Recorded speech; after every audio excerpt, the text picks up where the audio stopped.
More than 100 school bus routes canceled last minute, impacting Toronto students at both public and Catholic schools for the second day in a row.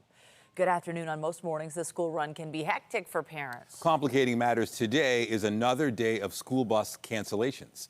CTV's Mike Walker's live in Scarborough with the latest on why the buses were canceled and when they'll be up and running. Mike. Nathan, Michelle, we're told the issue is a certification issue for drivers to operate a specific type of bus, but we just found out a short time ago that this issue should be resolved by next week. More than 100 school routes were canceled this morning for buses serving both the Toronto Public and Catholic school boards. The issue stems after the bus operator, First Student, noticed a driver qualification issue. The Toronto Transportation Student Group tells us the drivers were not certified to operate a new fleet of 28-seater buses. Nearly 150 buses were canceled on Thursday. The Public and Catholic boards tell us in a joint statement that represents about 12% of its buses, and on Thursday, about 1,400 students were impacted. Now, I just spoke with the general manager of the transportation group. He is expressing frustration after learning of this issue from First Student late Wednesday. Here's more.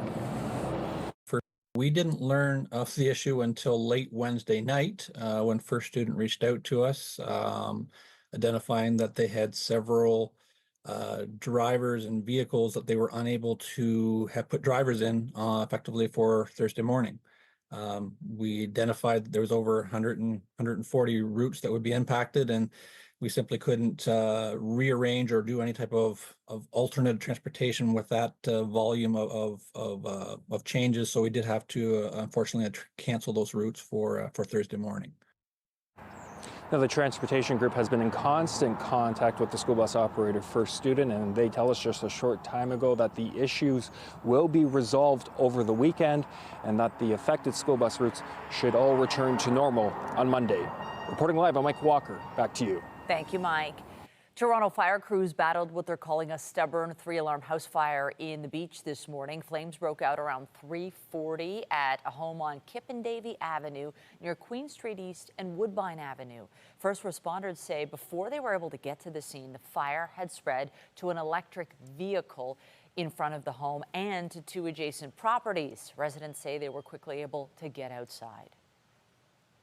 I think the main thoughts were around the neighbors and just to make sure that they got out of the house okay. And it did take some time. I think it was about 20 minutes before we located them in the park behind the house. And during that time, I think everyone had this kind of horrible feeling like, oh my God, if they're in there, that's probably it, because the flames were pouring out the second floor. In the end, no injuries were reported. Toronto Fire says as many as 32 trucks responded to the scene, but the bulk of the fire has been knocked down. An investigation into the cause is planned once the flames are completely extinguished. And one person has been sent to hospital after a crash on the lakeshore early this morning. Police say a driver was heading eastbound at around 4 a.m. when they lost control of their vehicle and struck a pole at Ontario Drive, causing it to fall onto the road. Paramedics say a man in his 30s has serious but non-life-threatening injuries. Speed is being investigated as a possible factor in the crash. And take a look at this. Provincial police say this is a stolen vehicle that flipped over on the 401 in Mississauga this morning. 3 middle eastbound lanes near Winston Churchill were closed for the cleanup, but have since reopened. One person is in police custody, although at this moment it's not clear what charges they may be facing or if they were injured. Now to the case of a suspected serial killer. A Toronto court has ordered an assessment to figure out if the woman accused of killing 3 people in 3 cities over 3 days is fit to stand trial. 30-year-old Sabrina Koldar was in court yesterday on a second-degree murder charge related to the death of a woman in her 60s here in the city back on October 1st. She also stands accused of killing a man in his 40s in Niagara Falls and a man in his 70s in Hamilton, who police believe she did not know. Defense attorneys for Koldar say she told them to oppose the assessment of her fitness for trial, but it was granted in the end. A former Canadian Olympic snowboarder is wanted by the FBI, accused of being a drug kingpin. And now he's also wanted in the shooting death of an innocent Caledon couple. CTV's Sean Leathong has the details. From Olympic athlete to accused drug kingpin and killer, Canadian Ryan James Wedding is now a fugitive. He chose to become a major drug trafficker, and he chose to become a killer. In Los Angeles, several law enforcement agencies, including the FBI, the Ontario Provincial Police, and Peel Police, announcing their indictment of Wedding and 15 others as part of a multinational criminal enterprise responsible for moving 60 tons of cocaine per year from Colombia to Mexico through the United States and Canada. Also, They would use contract killers to assassinate anyone who they saw as an obstacle to their operation. 43-year-old Wedding competed for Canada at the 2002 Salt Lake City Olympics. Residing in Mexico now, the organization he leads is alleged to have orchestrated a number of murders in Ontario, including one that resulted in the deaths of 2 innocent people and life-altering injuries to another. My father died in front of me, and I heard my mother's last screams. I witnessed it. We spoke to 28-year-old Jaspreet Kaur Sidhu earlier this year. She was shot 13 times on November 20th, 2023, inside her Caledon home. Her father, Jagtar Singh Sidhu, and her mother, Harbhajan Kaur Sidhu, were both killed. We never even argued with anyone, so we do not understand who can do this to us. Back in March, Peel Police announced the results of Project Midnight, where they said the shooting of the Sidhu house was one of multiple related shootings over the past year. I want to stress that the Sidhu family were completely innocent. At their announcement, the OPP confirming that they believe the shooting was a case of mistaken identity. They essentially got the wrong house. The Sidhu family was not the intended target. The Wedding organization is also alleged to have ordered a murder in Brampton on May 18th of this year and another in Niagara region. Wedding went by various names and nicknames, including Giant, El Jefe, and Public Enemy. Wedding is wanted for 8 felonies, including 3 charges of murder in connection with continuation of a criminal enterprise. Shantley Thong, CTV News. And we'll have more on this story, the latest on the investigation, and what we know about Ryan James Wedding's Olympic past. That's coming up a little bit later in the newscast. But first, runners will be lacing up to hit the road this weekend for the Toronto Waterfront Marathon. The annual race comes with some major road closures in the city. CTV's Scott Lightfoot is live downtown this afternoon with all the details. Scott. Michelle, it is that time of year again. Thousands will hit the streets this weekend for the annual Toronto Waterfront Marathon. The finish line for that marathon just over my right shoulder here on Bay Street, just north of Queen. Now, the races will finish in the area of Nathan Phillips Square. You got the 5K on Saturday morning. You've also got the full and half marathons on Sunday. The marathon course takes runners from here past Parkside Drive in the west, in through the beach in the east. It is a tough course for competitors, but it also makes tough going for people trying to get around the core this weekend. During the event, there will be dozens of road closures, including portions of Bay, Richmond, University, Adelaide, Wellington, Front, King, Queen, Lakeshore, Bayview, Woodbine, Carlaw, and Eastern Ave. Your best way to get to or get around the marathon zone may be public transit, but the TTC also has a number of service adjustments in place this weekend. What it will impact is significantly the routes in the downtown core. So you think about routes along King, Queen, Bathurst, College, in those areas, and of course along Lakeshore and any routes that go along there. So there are a number of bus routes that are impacted, as well as streetcar routes. I would encourage people to visit our website. They're all listed there. But this is something that we've got practice doing. It's not ideal, of course. The good thing about this particular event is that it is very localized to the waterfront area. While it's a wide area, it's quite shallow in terms of how far north it goes. So we can manage that. Now, some of those TTC changes will actually start tonight, 6 o'clock. As for the road closures, some of them begin early tomorrow morning. They will end, some of them, late on Sunday afternoon. They sort of fluctuate depending on where on the marathon course they are. So they do a decent job of getting the roads open and closed for the shortest period of time possible during the marathon. If you are planning to come downtown or anywhere in the marathon zone and you need to know when and where roads will be closed, you can find detailed information on the Toronto Waterfront Marathon website. Reporting live downtown, I'm Scott Lightfoot. Nathan, back to you. Thank you, Scott. We got more news in a moment, but first, a look outside. There's a live shot this hour. A beautiful looking Friday, lots of sunshine. The warm-up has begun, and we will be getting above seasonal for the next few days, so enjoy it if you can. Jessica Smith is here with a look at the current conditions. Lots of sunshine, Jess. So much sunshine. We're looking at a really beautiful weekend ahead. Not record-breaking with our temperatures, but we will be in the 20s for a large portion of the weekend and for a good portion of southern Ontario. There is really almost nothing going on in the way of cloud cover today. We're holding on to a nice clear sky thanks to high pressure, and that really is the dominant system as we head through the majority of the next 4 to 5 days. We're already relatively mild. We're sitting in that kind of low to mid-teen range, around 12 to maybe 16 degrees around the Golden Horseshoe, and that stays fairly consistent until this afternoon when we all warm up just a little bit. A very kind of southwesterly or southerly flow to the winds, and that's going to maintain and help keep things warm. Through Pearson right now, already at 16 degrees. Coming up, I'll have a full look at your long-range forecast, whether you're heading to the game, the Argos game on Saturday, or you're running the marathon on Sunday. There's so much happening. All those details just ahead. Right now, it's back to Nathan. All right. Thank you, Jess. Thanks. To a developing story this noon hour, an encampment at Allen Gardens is being cleared out. The City of Toronto says crews are removing some of the belongings left behind by the estimated 9 people who'd been camping there. We're told about 5 have already agreed to go to shelters and are currently on their way there. The first Black female superintendent in Toronto police history is appealing a demotion she received for her role in a cheating scandal. Stacey Clark received the punishment from a police tribunal over the summer for leaking confidential exam questions to 6 Black officers. The decision would drop her rank to inspector for 2 years, but Clark has appealed it, calling it excessive, harsh, unwarranted, and disproportionate. The appeal also suggests Clark's behavior was rampant within Toronto police. So far, no date has been set for the appeal to be heard.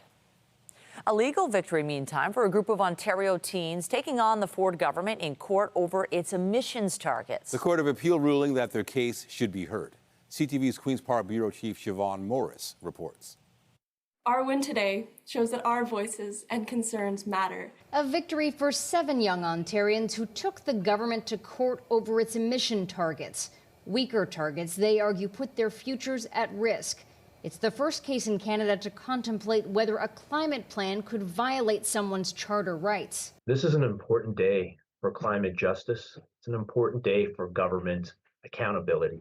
Ontario's Court of Appeal has ordered a new hearing for the group after the case was dismissed by a lower court. The province's highest court found mistakes were made. And that Ontario's failure to act on climate change is risking the lives and well-being of its citizens.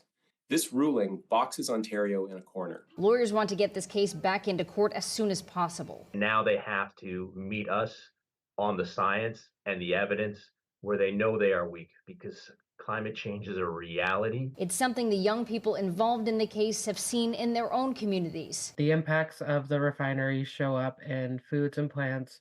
They're restricting my community's access to traditional food sources. Lake Superior has had a shocking reduction in ice cover, something that impacts how my community is able to use the lake. But they're determined to fight on. We see a different world is possible. Putting governments across the country on notice and providing a bit of hope for the generation ahead. I believe that our case can make a real difference for young people in Canada and put Ontario back on track to take real climate action and start working for a safer future. A spokesperson for Ontario's Attorney General stresses the court has not made a call yet on the constitutionality of the climate plan. It's a plan he defends, talking about investments in greener steel manufacturing and public transit projects. Siobhan Morris, CTV News. Ontario's universities say the federal cap on international student visas is going to cost them almost $1 billion over the next 2 years. That figure was shared by the Council of Ontario Universities today. They say the province's 20 public universities are projected to lose more than $300 million in 2024-2025 compared to 2023, and double that amount the next year if the number of international students enrolling continues to plummet. The council urged Ottawa to rebuild Canada's global reputation and the province to protect its existing allocation of student visas from further cuts, saying international students play a vital role in the social and economic fabric of the province and country.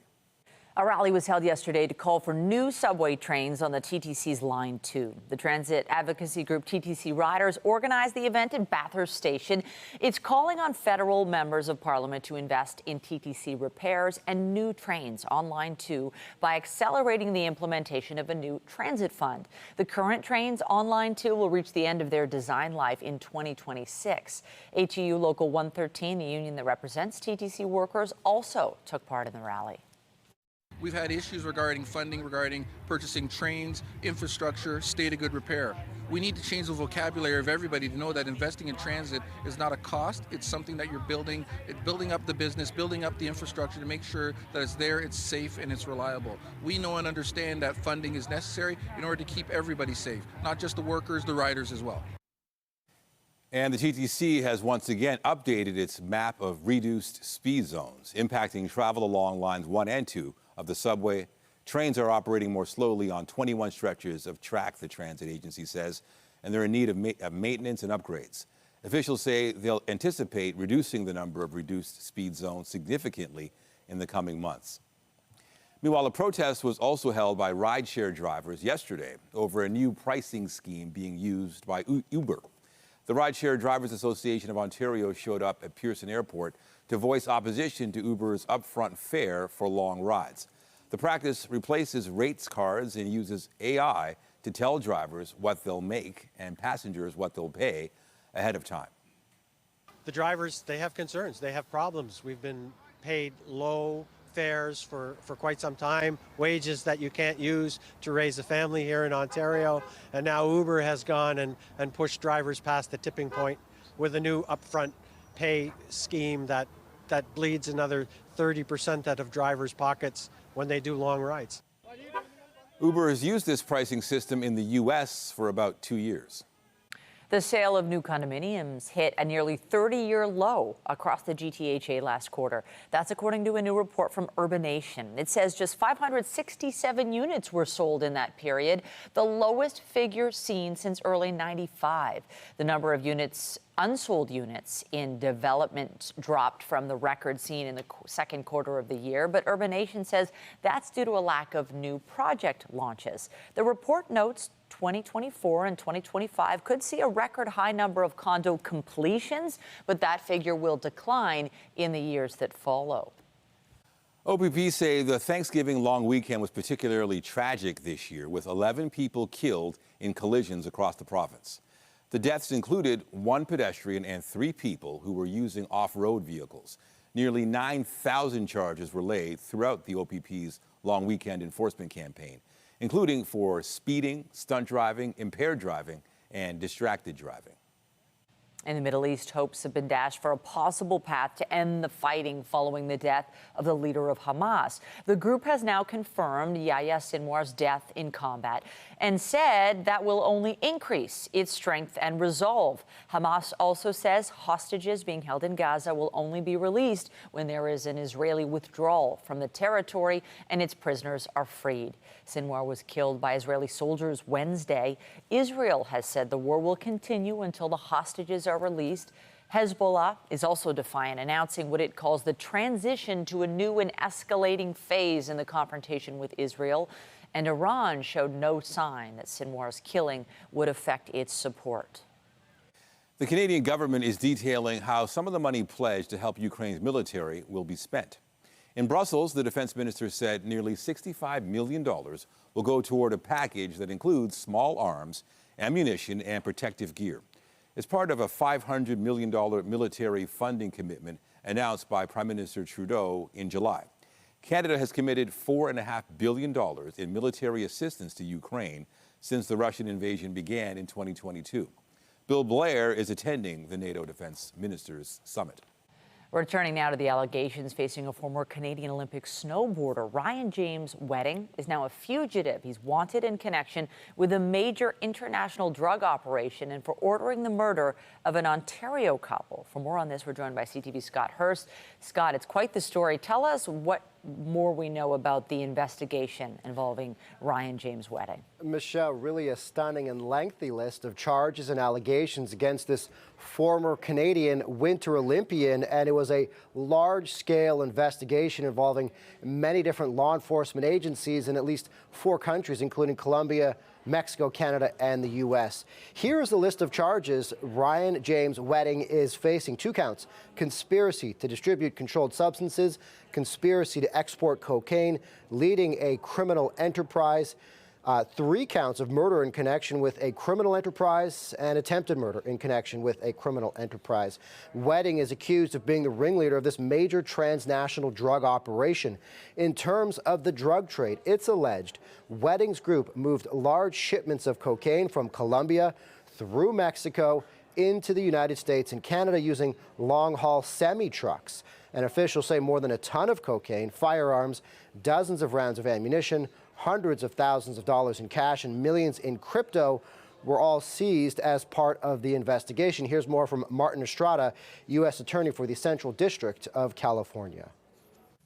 This criminal enterprise was extremely prolific and ruthless. By prolific, they moved massive amounts of cocaine. They were one of the largest suppliers of cocaine to Canada and into the United States. They moved, on average, 60 tons of cocaine per year. By ruthless, they were killers. Anyone who got in their way, they would target for violence, including murder.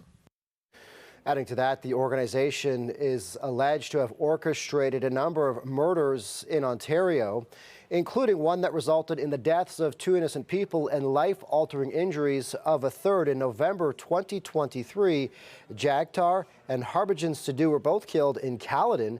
Their daughter, 28-year-old Jaspreet, was shot multiple times but survived.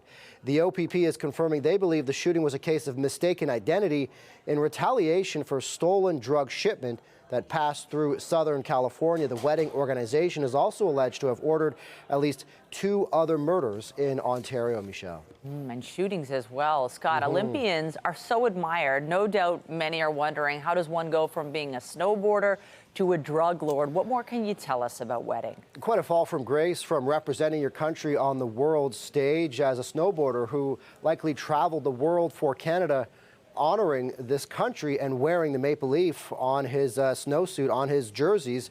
Ryan Wedding competed at the Salt Lake City Games in 2002, the skiing and snowboarding events taking place in nearby Park City. He competed in men's parallel giant slalom, placing 24th according to Olympic archives. Wedding was also previously convicted in the U.S. on drug charges and was sentenced to prison in 2010. But authorities say upon his release, he returned to the drug trade and has been protected, they say, likely by the notorious Sinaloa cartel in Mexico. Wedding, they say, also go by several aliases, including El Jefe, Giant, and Public Enemy, Michelle. And there is a $50,000 reward for him as well. CTV Scott Hurst, live in the CTV National Newsroom. I'm sure this is one you'll be following. Appreciate it. Thanks, Michelle. Well, the King has begun the first visit to Australia by a reigning British monarch in 13 years. The royal couple were welcomed to Sydney Friday evening and were greeted by the Prime Minister and other dignitaries.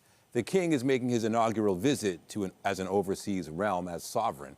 The official program for the 6-day trip kicks off Sunday and includes a visit to Canberra. Earlier, the couple said they are really looking forward to celebrating Australia's rich cultures and communities that make it so special. Rowdy and intoxicated tourists have prompted the Czech capital to ban organized pub crawls. Tours of visitor groups moving from bar to bar in Prague's historical downtown have been one of the negative outcomes of tourism. City Council says it is bringing in the ban to address disturbing noise at night and garbage on the streets. Officials also hope the ban will help with security concerns and prevent the city from being cast in a bad light. The ban will be enforced by police between 10 p.m. and 6 a.m. and takes effect next month. It is going to be a fantastic Friday. If you can get outside, I recommend you do so. We are holding on to a daytime high above seasonal and settling into a trend of warm weather and just a whole lot of sunshine over the next couple of days, thanks to high pressure holding firm. We'll sit around 18 this afternoon. The seasonal norm is 13. Not record-breaking, but definitely pretty nice. And that southwesterly wind doing a lot to help keep us warm. Coming up, I'll have a full look at your long-range forecast showing you just how nice it is going to be as we step into the weekend. All those details after the break.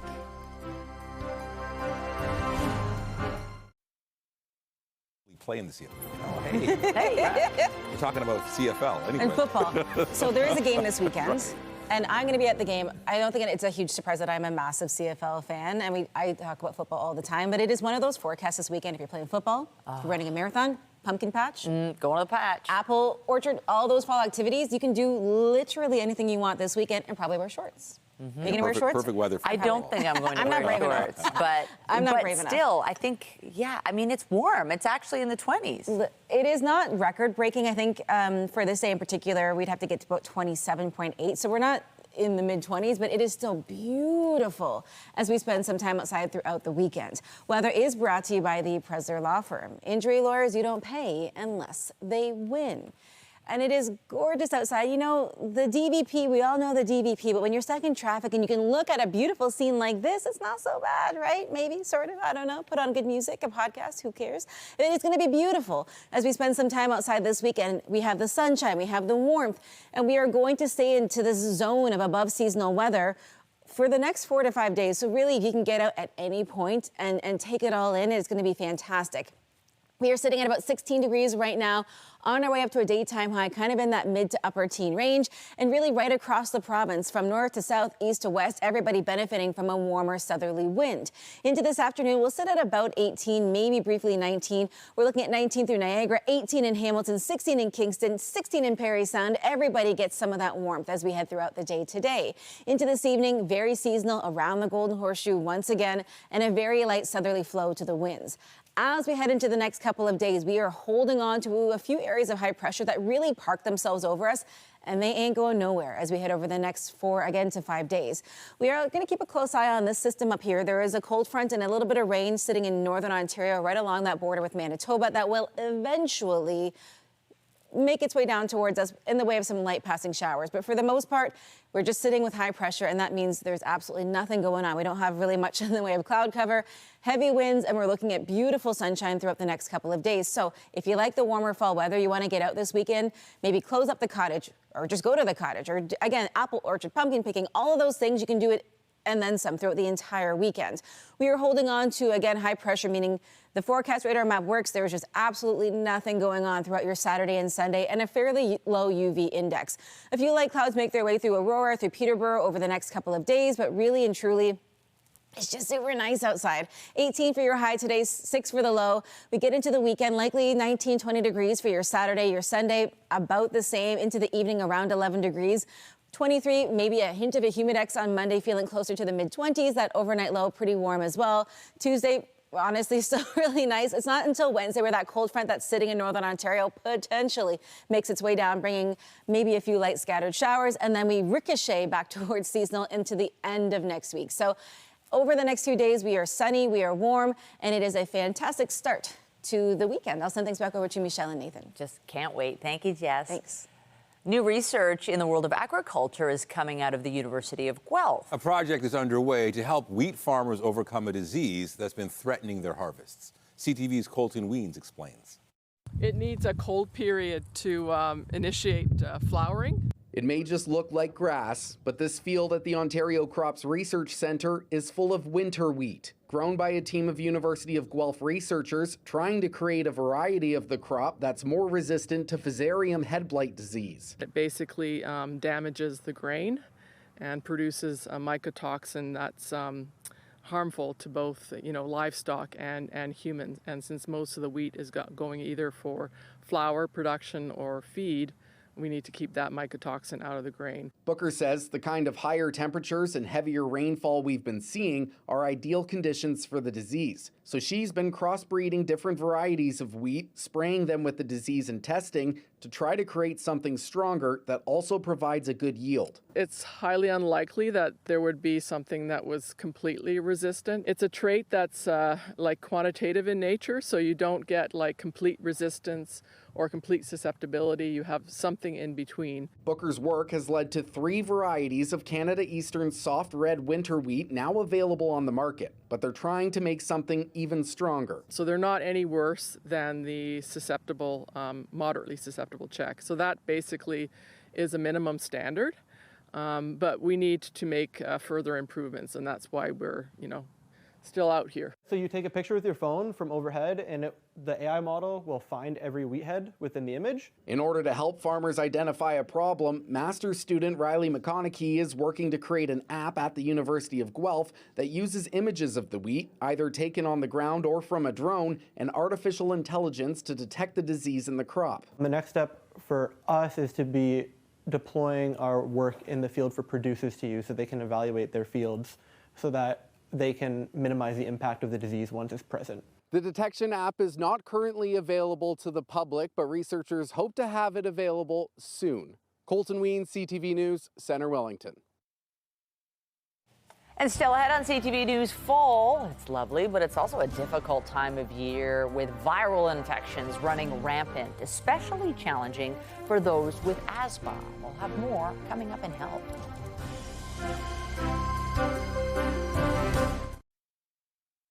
Some 3 million Canadians are coping with asthma. And for the small percentage that have difficulties controlling their symptoms, this is the worst time of year. CTV's health reporter Pauline Chan explains. Peyton Albrecht has had asthma since she was born. Her brother Jackson was diagnosed 4 years ago when he was 7. I'm concerned that it's going to get worse and how to manage it. Just for them to even be active outside, inside. I can barely even walk up and down stairs without. Yeah.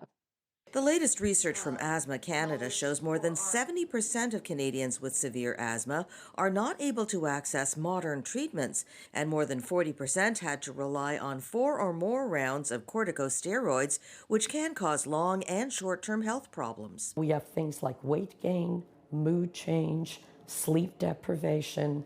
They'll raise your blood sugar, they'll weaken your bones. Dr. Susan Wasserman says there are numerous gaps in the healthcare system that result in less than ideal asthma maintenance. There's clearly an education gap. I think patients have to recognize that needing oral corticosteroids and emergency room visits are not normal in terms of good asthma control.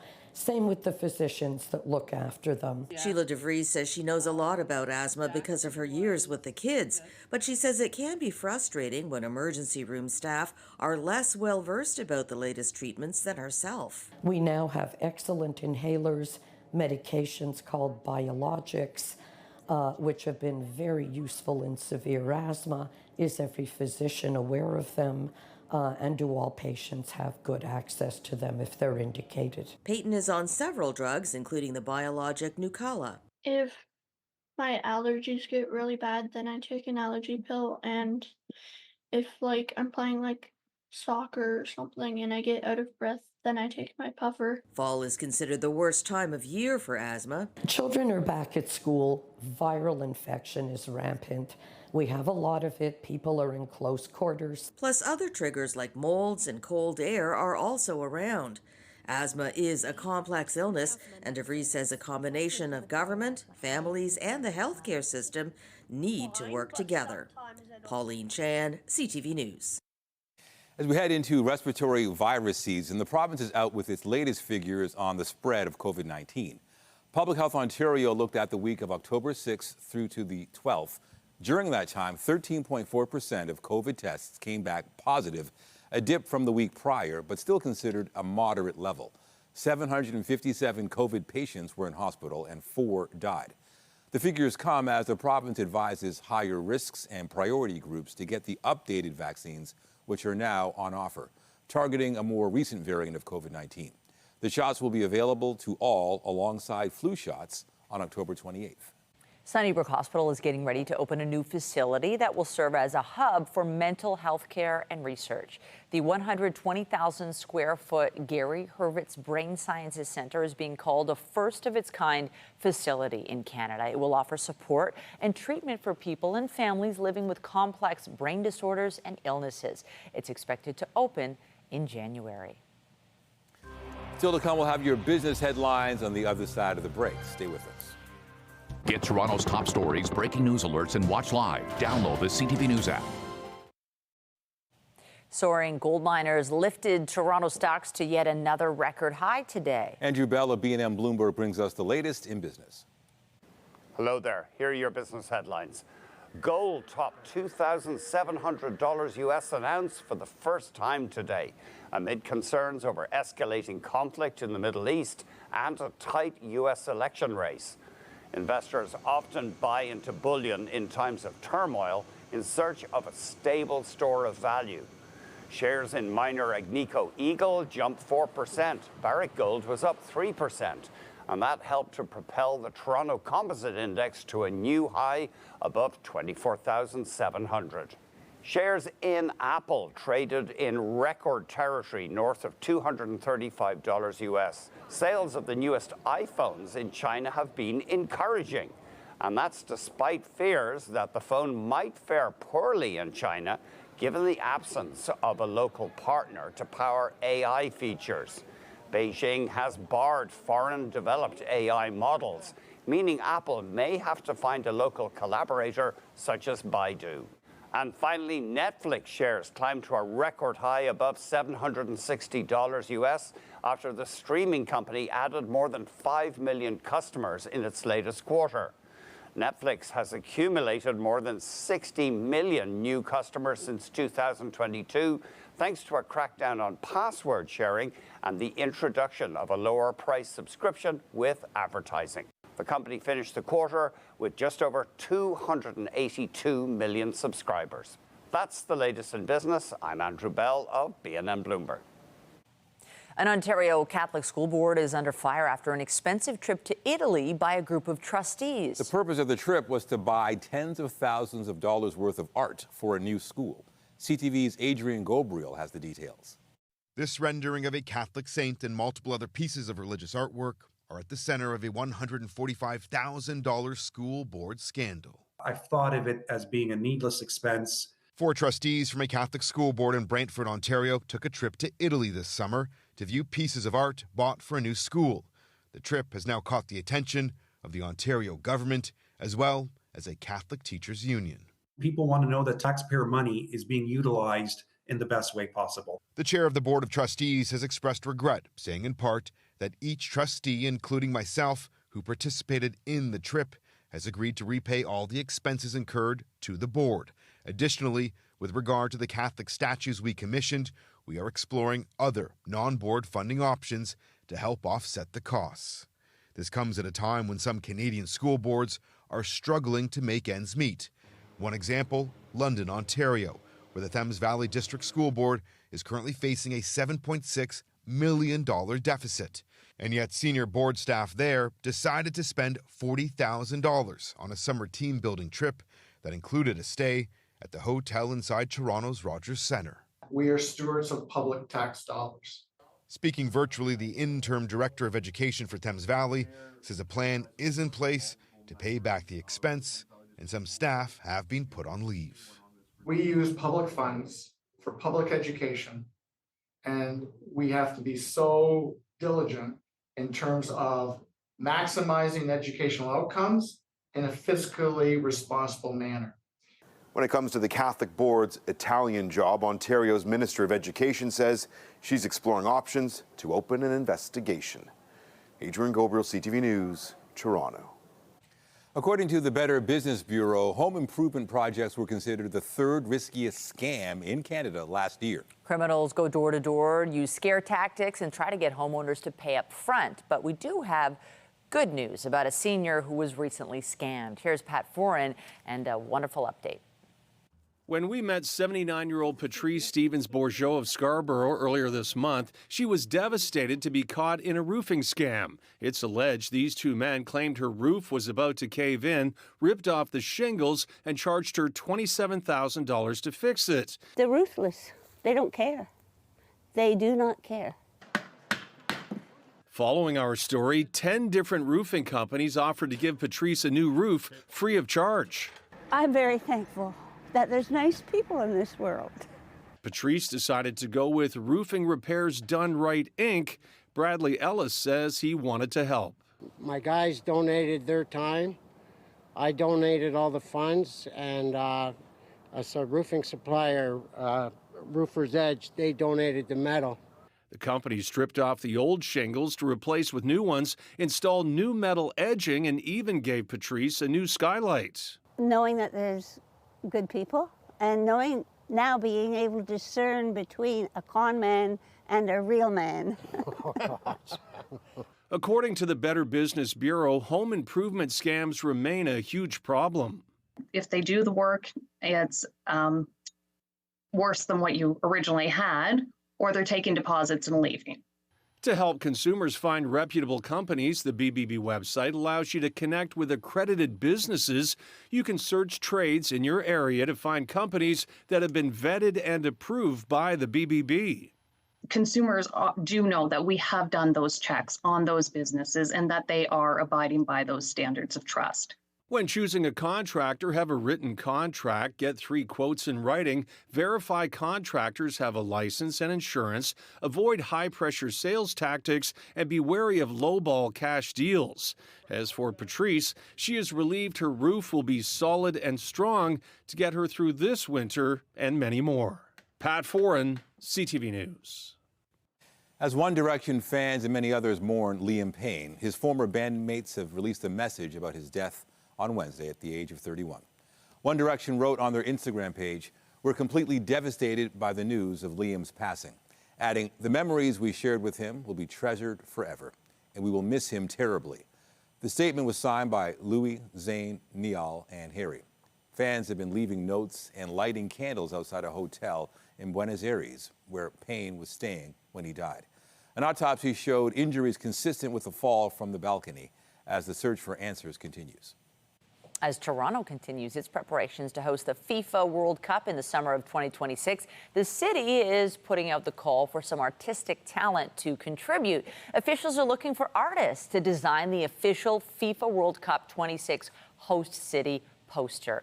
The selected poster should encapsulate the spirit and identity of Toronto and its World Cup theme of the world in a city. An expression of interest with a brief biography and up to 10 examples of previous work can be submitted until the end of the month, but design proposals aren't yet required. Quick break, more when we return.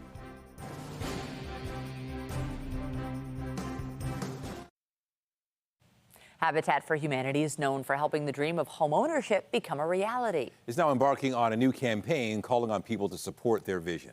CTV's Beth McDonnell spoke to one family forever changed thanks to the charity. Hey, come on. Come to Mama. 8-month-old Samara is on the move. Just a few months after her parents became owners of this nearly 900 square foot, 2-bedroom home in Toronto's Stockyards neighborhood. Despite both being working professionals, Sahil Ajani, a mechanical engineer, and Rosina Forrest, a physiotherapist, it's been a long road making this dream a reality. We could save a little bit, but not too much, because half the money is going in rent. And the money we saved for down payment would just sit there, but the housing prices would go up so much that it wouldn't really matter. After years of living in small places around the GTA and rent taking up half of Sahil's salary while Rosina got her license, they worried about the future and even waited to start their family. Definitely moving is always stressful, and every couple of years we have to move. And when I got pregnant, the worry was just like eating me up, that what we would do in this space. There is a lot of crammed up, and how would my daughter do everything? Ownership was made possible thanks to a program with Habitat for Humanity Greater Toronto Area, which has a new campaign aiming to highlight affordable housing solutions and raise money. For every 500 homes built, it needs about $50 million. We also work hard with governments to get support through governments, but we still need extra, and that's where us being a charity is so important. That's where we need the donations to be that little bit extra that help us make more homes possible. This is the living room. The program means families don't need a down payment and are set up with a mortgage based on income. When families are ready to purchase a market rate home, it's sold back to Habitat for Humanity so other families benefit. 55 families in the GTA have purchased homes this year, with projects in Brampton, Oshawa, and Toronto on the way. It feels a lot of immense satisfaction that we have a place, and the future looks better for us. So since we got selected, we've been very grateful for this. And the thing that makes us happy is this is the place where she started crawling, and this is going to be the house where she starts walking. So this is going to be very special, and we are very happy. Their place cost $710,000, and over their 25-year mortgage, Sahil and Rosina will pay about the same amount each month as they were paying in rent. It's a big relief, giving them the space they need to grow. Beth McDonnell, CTV News.